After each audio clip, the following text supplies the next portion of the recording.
Okay, what am I? 911, what are you reporting? Hi, my name is Oriana Montague. There is someone outside of our front yard. He's trying all of our doorknobs, and we don't know who he is.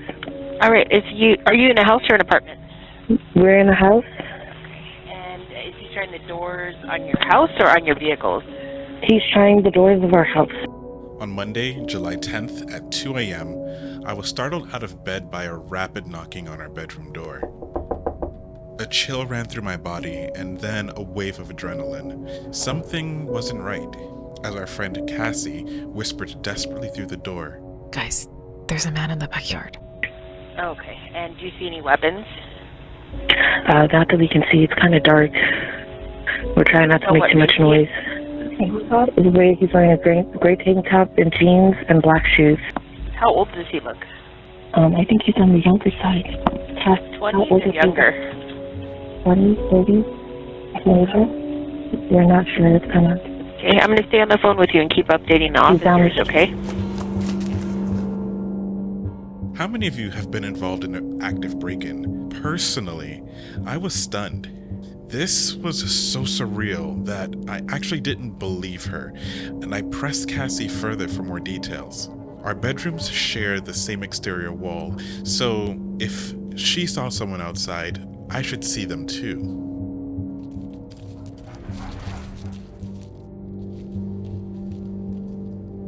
Cass, are you sure? I don't see anyone out there. I think I see our dogs outside, but I'm not sure. What? My dogs are in my room. Okay, and you were just wanting an officer to contact you as well? Yeah, because we, weirdly enough, have a random dog in our backyard too, and we're kind of scared to come out of the house to let it go wander the neighborhood. Okay, are you wanting them to contact you there in person, or did you want them to call you? In person. Can they walk around the house, because we're all kind of nervous now? Okay, I'll let them know that you're wanting them to take that walk around the house. So I was extremely surprised to wake up at around 1 or 2 in the morning to her growling. It was her growling that woke me up. So I decided to peek through one of the slits on the windows. There was this man casually strolling through.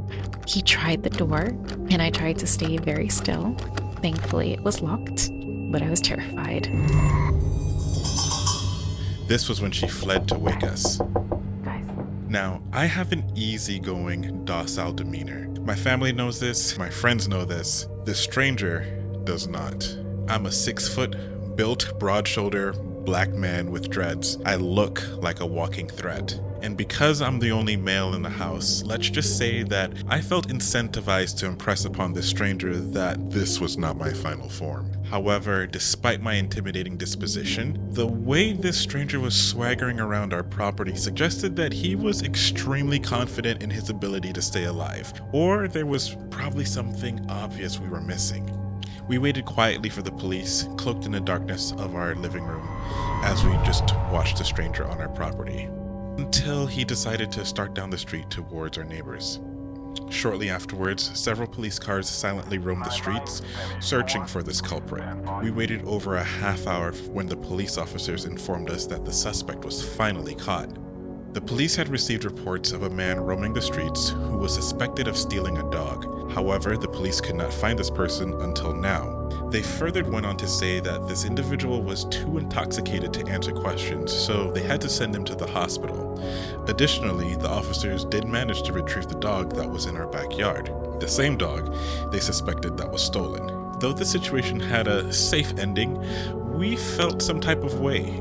We felt violated. Our safety felt violated. It wasn't until later that morning did we realize that that violation we felt stemmed from a lack of awareness of not realizing that we were in jeopardy. My smart home should have been able to do more. It should have been able to alert us. When I get informed of an intruder, it should not be as they are trying to see which door is open.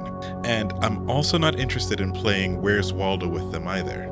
I should get alerts the moment someone steps onto my property and be able to see them at all times. This was where my smart home had failed me, and this is what we're going to fix. Alright, so here's what I currently have. I have a Ring doorbell, and I have a Ring outdoor camera. Now, I have all the other stuff for it too, like the door sensors and whatnot, but that's irrelevant right now. We're kind of looking at just the things on the outside that can help alert us as to what's going on.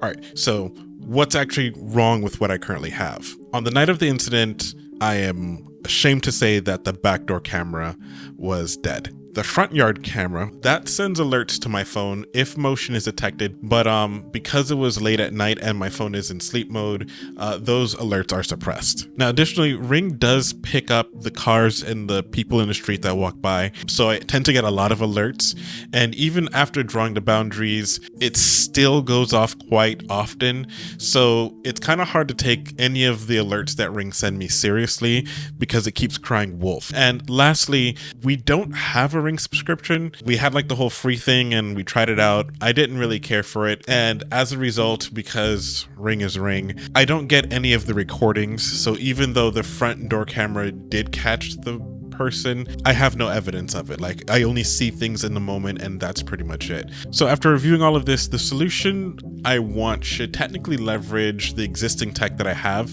and squeeze as much as possible out of it. Additionally, I think I want the primary focus of this upgrade to be awareness and have a secondary focus on deterrence. So this means that my smart home should accurately make me aware of any anomalies that happen throughout the night or the day or whatever I need to be alerted of it, and passively provide some level of deterrence, such as using lights or sounds or dogs or whatever. Release the hounds. First I want awareness, then I need deterrence. Keep in mind that this needs to be automated, so I don't need to activate anything when things happen, right? Because after the incident, I realized that in the moment of crisis, you're not really thinking about like your smart home or your gadgets or pressing buttons or this or that. Like, you're not thinking of all of that. You're just thinking about the threat and what you should do next in order to stay safe. So whatever this automation is, it needs to be easy enough to just activate on its own without me having to think or do much. Okay, so now with all of these requirements, here's what I decided to, okay, wait, hold on. If you're enjoying this video, there's a good chance that other people would be enjoying this too. Clicking the like button helps spread this to other people like you. So if you're feeling my style of video and the concepts that I explore, then here's some good news. I got room in my subscriber count just for you. Simply click the subscribe button and the bell and be among the first people to get alerts when I post new videos. With all of that out the way and all of the aforementioned requirements, here's what I decided to do. The intruder was first discovered in my backyard. There are two relevant ways to enter the backyard. One is through the gates or hopping the fence. For awareness, I purchased a car door sensors and an enclosure and a powerful magnet and placed them on the entrances of my fence. So this idea I got from Shane Watley, so you can check it out if you want to see how to do this for yourself. But with the sensors installed, I created an automation that would announce on my speakers during the day whenever the gates are opened.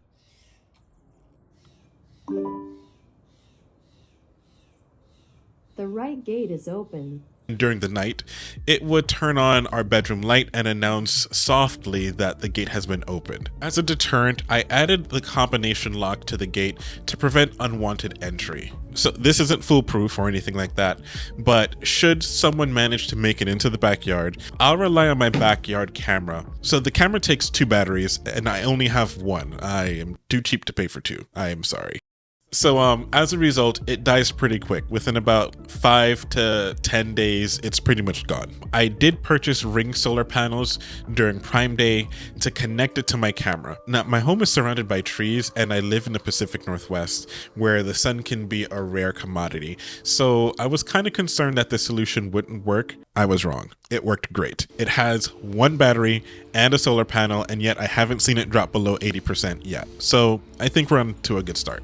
Now that the camera is reliably available, I created a home assistant automation that record about 7 seconds of videos whenever motion is detected and then send that video to Kay. So if you don't know what Kay is, then you must watch this video over here. In it, I go through how I created a smart home AI chatbot that I can basically access via my phone. Now, my phone is set to allow messages from Kay no matter what time of day it is. And what's great about this solution is that because it is a chatbot, it keeps timestamps and histories of all of the events that happen in my home. So essentially, it's a gigantic logbook for me. Additionally, I applied this same automation to the Ring doorbell camera. This way, I can also record the motion that happens in the front yard. So this works well for alerts during the day, but at night, since I'm going to be asleep or my phone is also in sleep mode, chances are the volume of all of this is going to be low and I'm just not going to hear it. So some of you might think, well, why not turn on the lights and announce it through your smart home speakers like you did for your fence? I would love to do that,